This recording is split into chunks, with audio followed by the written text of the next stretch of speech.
तो बच्चों आज हम जानेंगे क्लास 10th का 1 से क्वेश्चन नंबर 1 आपका क्वेश्चन दिया हुआ है। चलिए आज हम उसे पढ़ते हैं। निम्नलिखित संख्याओं का HCF ज्ञात करने के लिए यूक्लिड विभाजन एल्गोरिथ्म का प्रयोग कीजिए। कह रहा है कि निम्नलिखित संख्याओं का HCF ज्ञात करने के लिए यूक्लिड विभाजन एल्गोरिथ्म का प्रयोग कीजिए। तो यूक्लिड विभाजन एल्गोरिथ्म बराबर एक फार्मूला होता है A बराबर BQ प्लस R। A बराबर BQ प्लस R। A हमारा क्या है? A है जो हमारा भाज है। B को हम लोग भाजक बोलते हैं, Q को हम लोग भागफल बोलते हैं और R को शेषफल बोलते हैं। तो चलिए इसे बनाते हैं। यूक्लिड विभाजन बराबर एक फार्मूला होता है यूक्लिड विभाजन बराबर फार्मूला होता है A बराबर BQ प्लस R।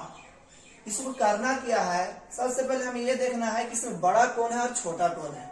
अगर जो छोटा रहेगा उससे बड़े वाले में भाग देना है, जो छोटा रहेगा उससे बड़े वाले में भाग देना है। तो देखिए 135 जो है 135 हमारा छोटा है और 225 जो है हमारा बड़ा है। 135 हमारा छोटा है और 225 जो है बड़ा है। तो 135 से 225 में जब हम भाग देंगे तो ये एक मर्तबा लगेगा। तो 135 का एक बार पढ़ेंगे तो 135 आएगा और 225 में 135 को घटाएंगे बुआ तो 5 में से 5 0 और 12 में से 3 जाएगा तो 9 और 1 में से 1 गया तो कट जाएगा। अब इसको करना क्या है? आपको इसमें जानना है कि भाज कौन है, भाजक कौन है, भागफल कौन है और शेषफल कौन है। तो सबसे पहले हम जानेंगे कि ये जो है हमारा भाज है, ये हमारा क्या है? भाज है। ये जो हमारा है भाजक है, ये जो है भागफल है और ये जो है हमारा शेषफल है।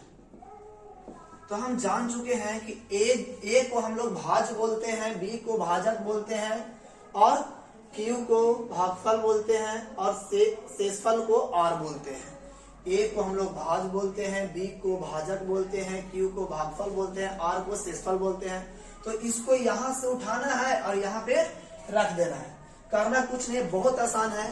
बस आप लोग ध्यान से देखिए, कुछ नहीं होगा, बस यूं चुटकियों में बन जाएगा। बस देखिए कह रहा है कि A जो है A हमारा 225 है तो A बराबर हम रख देंगे 225।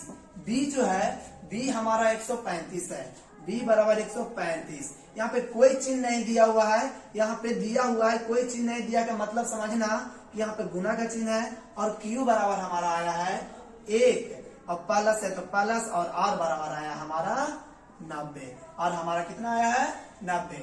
और ये प्रोसेस कब तक करना है? जब तक हमारा R बराबर 0 ना आ जाए, जब तक ये प्रोसेस हमें करते रहना है। तो अब इसे करना क्या है? ये 90 को हम लोग भाग देंगे 135 में। 90 को जब हमें भाग देंगे 135 में तो ये कितना मर्तबे लगेगा? एक मर्तबे लगेगा। एक मर्तबे लगाएंगे इसको हम लोग।